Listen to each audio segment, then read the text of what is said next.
നമസ്കാരം. മാന്യ പ്രേക്ഷകർക്ക് ബി പോസിറ്റീവിൻ്റെ പുതിയൊരു അധ്യായത്തിലേക്ക് സ്വാഗതം. തീർച്ചയായിട്ടും നമ്മുടെ പ്രകൃതി നമുക്ക് ഒരുക്കിയിരിക്കുന്ന പല അത്ഭുതങ്ങളുണ്ട് അല്ലേ? അതിൽ ഏറ്റവും എടുത്തു പറയേണ്ട ഒന്നാണ് നക്ഷത്രങ്ങൾ എന്ന് പറയുന്നത്. തീർച്ചയായും നമുക്ക് നമ്മുടെ കുട്ടിക്കാലം മുതൽക്ക് തന്നെ നമ്മുടെ അമ്മമാരും മുത്തശ്ശിമാരും ഒക്കെ ചൂണ്ടിക്കാണിച്ചു തന്നിട്ടുണ്ട് നക്ഷത്രങ്ങൾ അല്ലേ? നക്ഷത്രങ്ങൾ നോക്കി ആഹാരം കൂട്ടുക എന്നൊക്കെ പറയുന്നത് ഒരു ഇപ്പോഴും ഓമനത്ത് നിറഞ്ഞൊരു കാര്യമാണ്. അതുപോലെ പല കൗതുകവുമാണ്. നക്ഷത്രങ്ങൾ എന്താണെന്ന് നമുക്ക് അറിയാൻ പറ്റാത്ത, നക്ഷത്രങ്ങളെ ദൈവതുല്യമായിട്ട് ആരാധിച്ചു പോരുന്ന ഒരു സംസ്കാരവും നമുക്കുണ്ട്. അതുമാത്രമല്ല, മരിച്ചവര് വീണ്ടും നക്ഷത്രങ്ങളായിട്ടാണ് ആകാശത്ത് ഉദിച്ചു വരുന്നതെന്നൊക്കെ നമ്മുടെ പഴമക്കാർ പറയാറുണ്ട് അല്ലേ? അത് തന്നെയാണ്. പക്ഷെ അതിൽ പറയുന്ന പഴമക്കാർ കൂട്ടിച്ചേർക്കുന്ന വേറൊരു കാര്യം കൂടിയുണ്ട്. നല്ല പ്രവൃത്തികൾ ചെയ്താൽ മാത്രമേ മരിച്ച നക്ഷത്രമായിട്ട് ആകാശത്ത് എത്തുകയുള്ളൂ, അല്ലെങ്കിൽ വേറൊരു നരകം എന്ന് പറയുന്ന ആ ഒരു രീതിയിലായിരിക്കും ചെന്ന് പതിക്കുക എന്ന് പറഞ്ഞ ആ ഒരു സംഭവമാണ് ശരിക്കും നക്ഷത്രങ്ങളെ കുറിച്ച് പറയാനുള്ളത്. ഈ നക്ഷത്രങ്ങൾ എന്ന് പറയുമ്പോൾ സാധാരണ നക്ഷത്രങ്ങൾ മാത്രമല്ല, ആകാശത്ത് മിന്നിത്തിളയുന്ന നക്ഷത്രങ്ങളോടൊപ്പം തന്നെ നമ്മുടെയൊക്കെ ഹൃദയത്തിൽ മിന്നിത്തിളങ്ങുന്ന നക്ഷത്രങ്ങളും ഉണ്ട്. ശരിയല്ലേ? തീർച്ചയായും. ഇപ്പോൾ നക്ഷത്രങ്ങൾ എന്ന് പറയുമ്പോൾ ഒരുപാട് നമ്മൾ പല കാര്യങ്ങളും നക്ഷത്രങ്ങളെ കുറിച്ച് സമയപ്പെടുത്താറുണ്ട് അല്ലേ? നമ്മുടെ ഇഷ്ടപ്പെട്ട താരങ്ങളെ കുറിച്ചായാലും ശരി, നമ്മുടെ ജന്മനക്ഷത്രങ്ങൾ, അതുപോലെ തന്നെ ഈ വാൽനക്ഷത്രങ്ങൾ എന്ന് പറയുമ്പോൾ നമ്മൾ ഏറ്റവും എടുത്ത് പറയണമെന്ന് വെച്ചാൽ ഒരു നാട്ടിലൊരു ചൊല്ലുണ്ട്. അതായത് വാൽനക്ഷത്രങ്ങളെ കണ്ടാൽ നമ്മൾ അന്നേരം പ്രാർത്ഥിക്കുന്നു, മനസ്സിൽ ധ്യാനിച്ച് എന്ത് ആഗ്രഹിക്കുന്നു അത് നടക്കും എന്ന് പറയാറുണ്ട്. തീർച്ചയായിട്ടും അരവിന്ദ്, നക്ഷത്രങ്ങളുടെ രീതികളെക്കുറിച്ച് നാം സംസാരിച്ചു വരുമ്പോൾ അത് ഈ ഒരു സമയപരിമിതി കൊണ്ട് നമുക്ക് പൂർണ്ണമാക്കാൻ സാധ്യമല്ല. എങ്കിലും നമുക്ക് നക്ഷത്രങ്ങളെക്കുറിച്ച് നമുക്കുള്ള അറിവുകളൊക്കെ നമുക്ക് പങ്കുവയ്ക്കാം. എന്ത് തന്നെയായാലും നമുക്ക് നമ്മുടെ ആദ്യ പരിപാടിയിലേക്ക് കടന്നു ചെല്ലാം. സംഗീത സാന്ദ്രമായ ശുഭസംഗീതം.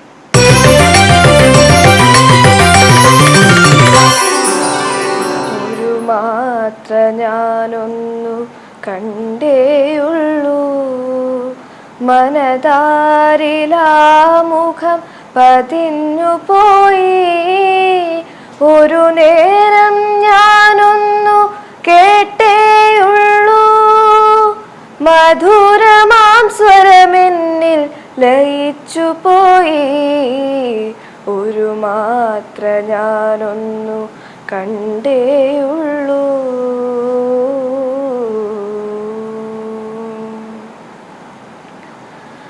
കരവല്ലികൾ കൊണ്ടു പുണരാനടുത്തപ്പോൾ മതിമറന്നു ഞാൻ നിന്നുപോയി. കരവല്ലികൾ കൊണ്ടു പുണരാനടുത്തപ്പോൾ മതിമറന്നു ഞാൻ നിന്നുപോയി. ഒരു വാക്കുമാത്രം കേൾക്കാൻ കൊതിച്ചപ്പോൾ കനവാണതെന്നു ഞാൻ അറിഞ്ഞുപോയി. ആ കഥനം കൊണ്ടെൻ മനം വിതുമ്പിപ്പോയി. ഒരു മാത്ര ഞാനൊന്നു കണ്ടേയുള്ളൂ, മനതാരിലാമുഖം പതിഞ്ഞു പോയി. ഒരു നേരം ഞാനൊന്നു കേട്ടേയുള്ളൂ, മധുരമാം സ്വരമെന്നിൽ ലയിച്ചു പോയി. ഒരു മാത്ര ഞാനൊന്നു കണ്ടേയുള്ളൂ.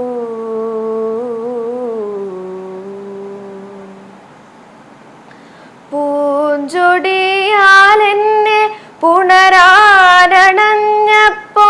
മുരളികയെന്നു ഞാൻ മറന്നുപോയി. പൂഞ്ചൊടിയാലെന്നെ നുകരാനണഞ്ഞപ്പോൾ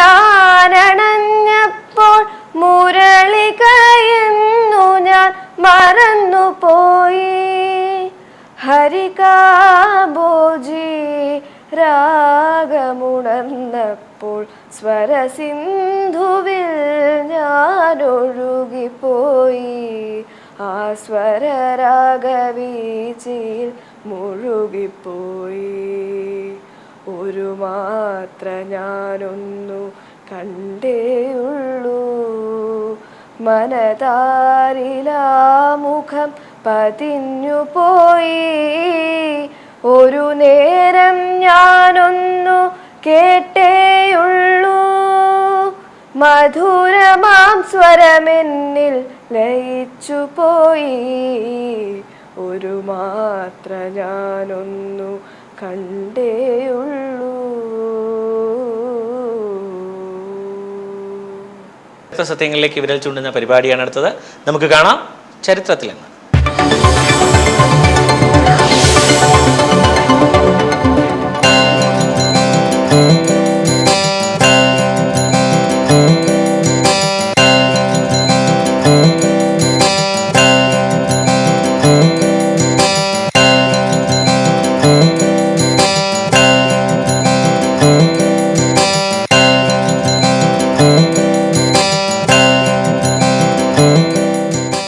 നമുക്ക് നമ്മുടെ അടുത്ത പരിപാടിയിലേക്ക് കിടക്കാം. ഡോക്ടർ മാർത്താണ്ഡപിള്ള നയിക്കുന്ന ഫാമിലി ഡോക്ടർ.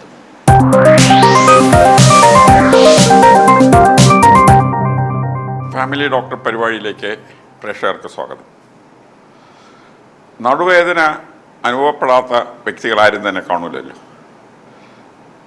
ഏകദേശം 80% ആളുകൾ ജീവിതത്തിൽ എപ്പോഴെങ്കിലും നടുവേദന അനുഭവിച്ച് കാണും. ഈ നടുവേദന കൊണ്ട് തന്നെ ഏറ്റവും കൂടുതൽ ആളുകൾ ജോലിക്ക് പോകാതിരിക്കാനുള്ള ഒരു കാരണം, ഏത് കാരണം എടുത്താലും അതിൽ ഏറ്റവും കൂടുതൽ ജോലിക്ക് പോകാതിരിക്കുന്നതിൻ്റെ ഒരൊറ്റ കാരണം എന്ന് പറയുന്നത് നടുവേദന തന്നെയാണ്. അപ്പോൾ അതിൽ നിന്ന് നമുക്ക് മനസ്സിലാക്കാം അത് നമുക്ക് എത്രത്തോളം ബുദ്ധിമുട്ടുണ്ടാക്കുന്നു എന്നുള്ളത്. നടുവേദനയുടെ കാരണങ്ങൾ പറയുമ്പോൾ വളരെ ലഘുവായിട്ടുള്ള പേശികളുടെ വലിവ് തൊട്ട് മാരകമായിട്ടുള്ള രോഗങ്ങൾ വരെ ആകാൻ സാധ്യതയുണ്ട്. ഏറ്റവും സാധാരണയുള്ള കാരണം നമ്മൾ വശക്കേടായിട്ട് ഒരു ഭാരം പൊക്കിയെടുക്കുകയോ പെട്ടെന്ന് തിരിയുകയോ കുനിയുകയോ ഒക്കെ ചെയ്യുമ്പോൾ ഈ പേശികൾ പിടുത്തം കൊണ്ടുണ്ടാകുന്ന നടുവേദനയാണ്. പക്ഷേ ഈ വേദന സാധാരണ ഒരാഴ്ചയിൽ കൂടുതൽ നീണ്ടു നിൽക്കാൻ സാധ്യത കുറവാണ്. പക്ഷേ നടുവുമായിട്ട് ബന്ധപ്പെട്ട പല അവയവങ്ങളെ രോഗങ്ങളും നടുവേദനയ്ക്ക് കാരണമാകാം. നമ്മൾ സാധാരണ നടുവേദനയ്ക്ക് കാരണമെന്ന് പറയുന്നത് ഡിസ്ക് തെറ്റിപ്പോകുന്ന എന്നുള്ളതാണ്. കാരണം നട്ടെല്ലുകൾക്കിടയ്ക്ക് നമ്മുടെ ചലനത്തിന് വേണ്ടിയിട്ടുള്ള ഒരു കുഷൻ പോലെയുള്ള ഒന്നാണ് ഈ ഡിസ്ക്. ഡിസ്കിൻ്റെ വെള്ളത്തിൻ്റെ അംശം ഏകദേശം 70-80% വരെയാണ്. കൊച്ചുകുട്ടികളിൽ 80% വരെയാണ്. പ്രായം കൂടുന്തോറും അതിലെ വെള്ളത്തിൻ്റെ അളവ് കുറയുന്നുണ്ട്. ഏകദേശം 60%-50% അങ്ങ് കുറയുന്നതല്ല. അപ്പോൾ വെള്ളത്തിൻ്റെ അളവ് കുറയുന്നത് കൊണ്ട് തന്നെ അതിനുള്ള അയവിൻ്റെ സാധ്യത കുറയുന്നു എന്നുള്ളതാണ്. ഒരു 90% അല്ലെങ്കിൽ 80% വെള്ളത്തിൻ്റെ അളവുള്ളപ്പോൾ നമ്മൾ ഒരു കുഷനിൽ ചാടി പൊങ്ങുന്നത് പോലെയുള്ള ഒരു ഇഫക്റ്റാണ്. താഴുകയാണെങ്കിലും പിന്നീട് പൂർവ്വസ്ഥിതിയിലേക്ക് അത് എത്തുന്നു ഡിസ്ക്. നേരെ മറിച്ച് വെള്ളത്തിൻ്റെ അംശം കുറയുമ്പോൾ അത് ചകരി പോലെ ആയി മാറുന്നു എന്നുള്ളതാണ്. ചകരിയുടെ പുറത്ത് ചാടിയാൽ എന്ത് പറ്റും? ചകരി അങ്ങോട്ട് നീങ്ങി മാറുന്നതല്ലാതെ വീണ്ടും പൂർവ്വസ്ഥിതിയിലേക്ക് അത് വരുന്നില്ല എന്നുള്ളതാണ്. അപ്പോൾ ഇത് തന്നെയാണ് ഡിസ്ക് കൊണ്ടുണ്ടാകുന്ന പ്രശ്നം. അപ്പോൾ അത് നീങ്ങി മാറുമ്പോൾ അത് ഞരമ്പുകളെയോ അല്ലെ സുഷ്മനാഡിയിലോ സമ്മർദ്ദം ചെലുത്തി അതുകൊണ്ടുണ്ടാകുന്ന വൈകല്യങ്ങളാണ്. അത് ഒരു പരിധിവരെ നമുക്ക് മരുന്നിലൊക്കെ നിർത്താൻ സാധിക്കും. ഇത് കൂടാതെ മറ്റുള്ള കാരണങ്ങൾ നമ്മൾ കണക്കിലെടുക്കുമ്പോൾ നട്ടലിൽ നിന്ന് ഉത്ഭവിക്കുന്ന മുഴകൾ, അത് സാധാരണ മുഴയാകാം, ക്യാൻസറിൻ്റെ ആകാം. നട്ടലിനെ ബാധിക്കുന്ന അണുബാധകൾ, TB പോലുള്ള അണുബാധ കൊണ്ടുണ്ടാകാം. മറ്റുള്ള അണുബാധ കൊണ്ടും നടുവേദന ഉണ്ടാകാനുള്ള സാധ്യതയുണ്ട്. അതല്ലാതെ തന്നെ വയറ്റിലെ പല അവയവങ്ങളുടെ രോഗങ്ങളും നടുവേദനയ്ക്ക് കാരണമാകാം. പാങ്ക്രിയാസ് ഗ്രന്ഥിയിലുള്ള കല്ല്, അതല്ലെങ്കിൽ അതിനെ ബാധിക്കുന്ന രോഗങ്ങൾ, അത് നടുവേദനയ്ക്കൊരു കാരണമാകാം. പിന്നെ കുടലിനെ സംബന്ധിച്ചുള്ള രോഗങ്ങൾ പോലും നടുവേദനയ്ക്ക് കാണാം. സ്ത്രീകളാണെങ്കിൽ ഗർഭപാത്രവുമായിട്ട് ബന്ധപ്പെട്ട ഏത് രോഗവും നടുവേദനയ്ക്ക് കാരണമാകുന്നുണ്ട്. അടിവയറ്റിലെ പഴുപ്പ്, അതും നടുവേദനയ്ക്കൊരു സാധാരണ ഒരു കാരണമാണ്. ഇത് കൂടാതെ തന്നെ നമ്മുടെ പ്രധാനപ്പെട്ട രക്തധമനി അതിൽ അടപ്പ് വരികയാണെങ്കിൽ അത് തന്നെ നടുവേദനയ്ക്ക് കാരണമാകാം. അപ്പോൾ ഒരാൾ നടക്കുകയോ കുനിയുകയോ പണി ചെയ്യുകയോ ചെയ്യുമ്പോൾ ആ പ്രധാനപ്പെട്ട രക്തധമനിയിൽ നിന്നും നട്ടലിലേക്ക് വരുന്ന രക്തത്തിൻ്റെ അളവ് കുറയുമ്പോൾ അത് തന്നെ നടുവേദന ഉണ്ടാക്കാൻ സാധ്യതയുണ്ട്. അങ്ങനെ നമുക്ക് ആലോചിക്കാവുന്ന എല്ലാ കാരണങ്ങളും നടുവേദന ഉണ്ടാക്കാം. വൃക്കയിലെ കല്ലുകൾ പ്രത്യേകിച്ചും അത് കടുത്ത നടുവേദനയ്ക്ക് കാരണമാകാം. പക്ഷേ ഈ നടുവേദനയുടെ കൂടെ ഉണ്ടാകുന്ന ബാക്കി രോഗലക്ഷണങ്ങളാണ് ഈ രോഗം എന്താണെന്ന് നിർണ്ണയിക്കാൻ സഹായിക്കുന്നത്. ഉദാഹരണത്തിന് വൃക്കയിലെ കല്ലാണെങ്കിൽ നടുവേദനയുടെ കൂടെ തന്നെ നമ്മുടെ യൂറിറ്റർ മൂത്രം കൊണ്ടുപോകുന്ന ആ പാസേജ് അതുവഴിയുള്ള ഒരു വേദന നമുക്ക് അനുഭവപ്പെടാം. അല്ലെങ്കിൽ മൂത്രം ഒഴിക്കുമ്പോൾ വേദന തോന്നാം. ഡിസ്ക് കൊണ്ടാണെങ്കിൽ അത് നടുവേദനയിൽ തുടങ്ങി അത് കാലിൻ്റെ പുറവശം വഴി താഴോട്ട് ആ വേദന മാറാൻ സാധ്യതയുണ്ട്. രക്തക്കുഴലിൻ്റെ അടപ്പാണെങ്കിൽ നടുവേദന കൂടെ തന്നെ നമ്മൾ കുറേ ദൂരം നടക്കുമ്പോൾ കാലിന് വല്ലാത്ത വേദന വരും. കുറച്ച് നേരം നമ്മൾ റെസ്റ്റ് എടുത്ത് കഴിഞ്ഞാൽ ആ വേദന മാറാം. അപ്പം ഇങ്ങനെ തൊട്ടുള്ള മറ്റുള്ള രോഗലക്ഷണങ്ങളും രോഗം എന്താണെന്ന് മനസ്സിലാക്കാൻ നമ്മളെ സഹായിക്കുന്നു എന്നുള്ളതാണ്. അപ്പോൾ സാധാരണഗതിയിൽ ഒരാഴ്ച വരെ നീണ്ടു നിൽക്കുന്ന നടുവേദനയാണെങ്കിൽ നമുക്ക് സാധാരണഗതിയിലുള്ള വേദന സമ്മാരി കഴിക്കുക, കുറച്ച് വിശ്രമം എടുക്കുക, അതുകൊണ്ട് തന്നെ മാറിക്കിട്ടും. ഒരാഴ്ചയിൽ കൂടുതൽ നടുവേദന നീണ്ടു പോവുകയാണെങ്കിൽ അതുമാത്രമല്ല, ഈ വേദനയുടെ കൂടെ നേരത്തെ സൂചിപ്പിച്ച പോലുള്ള മറ്റുള്ള രോഗലക്ഷണങ്ങൾ കൂടെ ഉണ്ടാകുകയാണെങ്കിൽ നമുക്ക് വിശദമായിട്ടുള്ള പരിശോധന ആവശ്യമാകുന്നു എന്നുള്ളതാണ്. പ്രത്യേകിച്ചും ഡിസ്കിനെ പറ്റി പറയുമ്പോൾ അത് എന്തെങ്കിലും പെട്ടെന്ന് അറിയാതെ എന്തെങ്കിലും ഭാരം പൊക്കുകയോ സാധാരണ ചെയ്യാത്ത ജോലി ചെയ്യുകയോ മറ്റൊക്കെ ചെയ്യുമ്പോൾ തുടങ്ങുന്ന ഈ വേദന കുറച്ച് നാൾ കഴിയുമ്പോൾ അത് കാലിലേക്ക് വ്യാപിക്കുന്നു. ചിലപ്പോൾ ആ വേദന കുറച്ച് നാളത്തേക്ക് ഇല്ലാതിരിക്കും. അപ്പോൾ ഇടവിട്ട് വരുന്ന നടുവേദന ഒരു ഡിസ്കിൻ്റെ ലക്ഷണമാണ്. കാലിലേക്ക് വ്യാപിക്കുന്ന വേദനയാണെങ്കിലും അത് ഡിസ്കിൻ്റെ ലക്ഷണമാകാൻ സാധിക്കും. പക്ഷേ ഈ വേദന നമ്മൾ കൂട്ടാക്കാതിരിക്കുകയാണെങ്കിൽ പിന്നീട് സംഭവിക്കുന്നത് മരവിപ്പായിരിക്കും. അപ്പോൾ വേദനയില്ല മരവിപ്പിലേക്ക് മാറുമ്പോൾ നമ്മുടെ തോന്നൽ നമ്മുടെ രോഗം മാറി എന്നുള്ളതാണ്. പക്ഷേ നേരെ തിരിച്ച് അത് രോഗം കുറച്ചുകൂടെ വഷളാകുന്നു എന്നുള്ളതാണ് അതിൻ്റെ ലക്ഷണമാണ്. അത് കഴിയുമ്പോൾ കാലിൻ്റെ ബലക്ഷയമാകുന്നു, വേഗത്തിൽ നടക്കാൻ പറ്റുന്നില്ല, കാലിൻ്റെ പാദം പൊക്കാനുള്ള ബുദ്ധിമുട്ട് വരുന്നു, മൂത്ര തടസ്സം തന്നെ ചിലപ്പോൾ ഉണ്ടാകാം, മലദ്വാരത്തിന് ചുറ്റും മരവിപ്പ് തോന്നാം. ഇങ്ങനെയുള്ള ഒന്ന് തൊട്ടുള്ള രോഗലക്ഷണങ്ങൾ ക്രമേണ വരാം. ചിലപ്പോഴേ പെട്ടെന്നായിരിക്കും ഈ രോഗലക്ഷണങ്ങൾ വരുന്നത്. അത് പെട്ടെന്നുള്ള അമിതമായിട്ടുള്ള ഡിസ്ക് തള്ളി വരുന്നതുകൊണ്ട് പെട്ടെന്നുണ്ടാകും.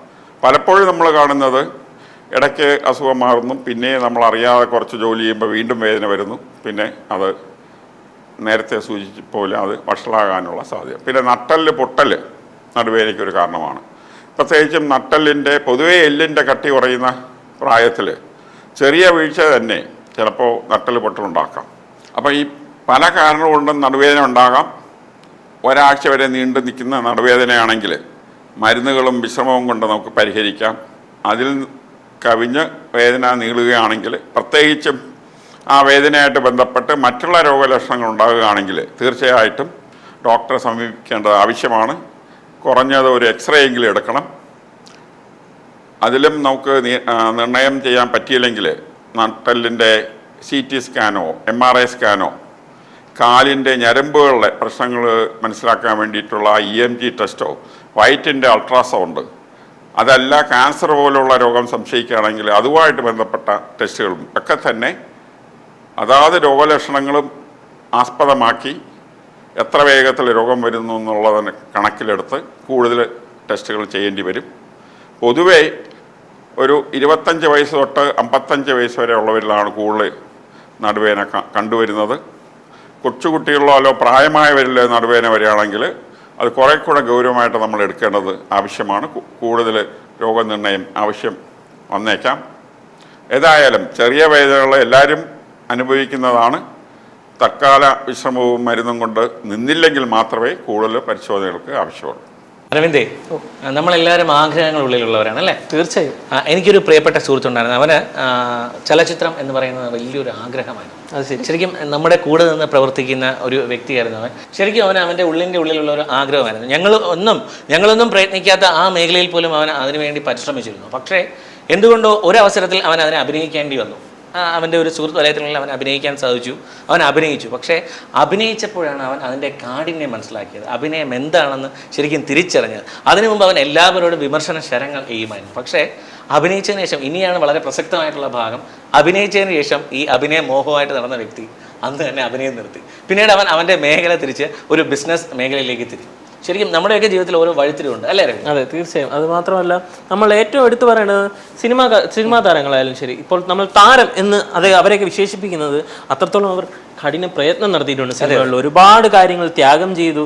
അവരുടെ കുടുംബങ്ങളായാലും ശരി, എല്ലാവരും വിട്ടകന്ന് ഒരു സിനിമയ്ക്ക് വേണ്ടി ഇത്ര ദിവസം, ഒരു 40-50 ദിവസത്തോളം ഒരു സിനിമയ്ക്ക് വേണ്ടി രാപ്പകലില്ലാതെ കഷ്ടപ്പെടുകയാണ്, ജീവിതം മാറ്റിവെച്ച് അല്ലേ? അങ്ങനെയാണ് അവർ ആ ഒരു താര പ്രൗഢിയിലേക്ക് എത്തിച്ചത്. അതെ.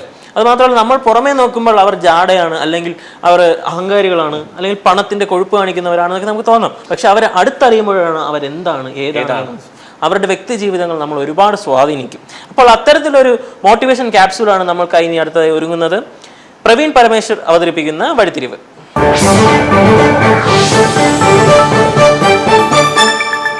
ദിവസവും രാത്രി 12 മണിക്ക് നിങ്ങളുടെ മൊബൈലിലേക്ക് ഒരു മെസ്സേജ് വരുന്നു. മെസ്സേജ് ഇതാണ്: നിങ്ങളുടെ ബാങ്ക് അക്കൗണ്ടിൽ 86,400 രൂപ ക്രെഡിറ്റ് ആയിട്ടുണ്ട്. 2 കണ്ടീഷൻ: ഏത് തരത്തിലും നിങ്ങൾക്ക് ആ പണം ഉപയോഗിക്കാം, ഏതു വിധേനയും നിങ്ങൾക്കത് ചെലവഴിക്കാം. പക്ഷേ കൃത്യം 24 മണിക്കൂർ കഴിയുമ്പോൾ, അടുത്ത ദിവസം രാത്രി 11:59 ആകുന്ന സമയത്ത് ആ പൈസ നിങ്ങളുടെ അക്കൗണ്ടിൽ നിന്നും അപ്രത്യക്ഷമാകും. വീണ്ടും അടുത്ത് 12 മണിയാകുമ്പോഴത്തേക്കും മറ്റൊരു 86,400 രൂപ നിങ്ങളുടെ അക്കൗണ്ടിലേക്ക് വരും. 24 മണിക്കൂർ അത് അക്കൗണ്ടിൽ ഉണ്ടാവും. ഏത് വിധേനയും നിങ്ങൾക്ക് അതിനെ ചെലവഴിക്കാം. പക്ഷേ 24 മണിക്കൂർ കഴിയുമ്പോൾ, അടുത്ത 11:59 രാത്രിയിലാകുമ്പോൾ ആ അക്കൗണ്ടിൽ നിന്നും നിങ്ങളുടെ പൈസ അപ്രത്യക്ഷമാകും. ഒരു ദിവസം ചെലവഴിക്കാത്ത പൈസ അടുത്ത ദിവസത്തേക്ക് ക്യാരി ഫോർവേഡ് ചെയ്യുക എന്നുള്ള ഒരു പ്രശ്നം ഇവിടെ ഉണ്ടാകുന്നില്ല, അല്ലെങ്കിൽ അത്തരത്തിലൊരു സിസ്റ്റം ഇവിടെ ഇല്ല. ഓരോ ദിവസവും രാത്രിയോടുകൂടെ അക്കൗണ്ടിലെ പൈസ അപ്രത്യക്ഷമാവുകയും പുതിയ പൈസ ക്രെഡിറ്റ് ആവുകയും ചെയ്യും. ഒരു ദിവസത്തിൽ ചെലവഴിക്കുവാൻ കിട്ടുന്നത് 86,400 രൂപ മാത്രമാണ്. ഈ പണം പലപ്പോഴും ചെലവഴിക്കുന്നതിന് മുമ്പ് കൃത്യമായിട്ടുള്ള പ്ലാനിങ് നമ്മൾ നടത്തും. വിദഗ്ധമായി പലരിൽ നിന്നും ഉപദേശങ്ങൾ തേടും. ഒരുപക്ഷെ പേനയും പേപ്പറും എടുത്തു വെച്ച് നമ്മൾ കുത്തിയിരുന്നു പ്ലാൻ ചെയ്യും ഇത് എങ്ങനെ ചെലവഴിക്കണം എന്നതിനെക്കുറിച്ച്. അത് ചിന്തിക്കുമ്പോൾ ഏറ്റവും കൂടുതൽ റിട്ടേൺസ് നമുക്ക് ഏതിലാണ് കിട്ടുക? സസ്റ്റൈനബിൾ ആയ തുടർച്ചയായ റിട്ടേൺസ് ഏതിൽ നിന്നാണ് നമുക്ക് കിട്ടുക? ഏറ്റവും കൂടുതൽ ബെനിഫിഷ്യൽ ആയ രീതിയിൽ, മീനിങ് ഫുൾ ആയ രീതിയിൽ എങ്ങനെയാണ് ഈ പണം ഉപയോഗിക്കുവാൻ കഴിയുക? ഇതൊക്കെയായിരിക്കും നമ്മുടെ മനസ്സിലൂടെ കടന്നു പോകുന്നത്. അല്ലെങ്കിൽ 86,400 രൂപയെക്കുറിച്ച് ചിന്തിക്കുമ്പോൾ വളരെയധികം മനസ്സിരുത്തി ചിന്തിക്കുവാനും പ്ലാൻ ചെയ്യുവാനും ആ പ്ലാൻ എക്സിക്യൂട്ട് ചെയ്യുവാനും ഒക്കെ നമ്മൾ ശ്രമിക്കും. പക്ഷേ എന്താണ് ഈ 86,400 രൂപ എന്ന് ചിന്തിച്ചിട്ടുണ്ടോ? ഓരോ ദിവസവും രാത്രി 12 മണിയാകുമ്പോൾ നമ്മുടെ ജീവിതത്തിലേക്ക് 86,400 എന്ന ഒരു സംഖ്യ ക്രെഡിറ്റഡ് ആകുന്നു. പക്ഷേ അത് പണമായിട്ടല്ല, ആ ദിവസത്തിലെ സമയമായിട്ടാണ്. ഒരു ദിവസത്തിൽ 24 മണിക്കൂറിലുള്ള സെക്കൻഡുകളുടെ എണ്ണമാണ് 86,400. ഓരോ ദിവസവും നമ്മുടെ കയ്യിലേക്ക് ഇത്രയും സമയമാണ് കിട്ടുന്നത്.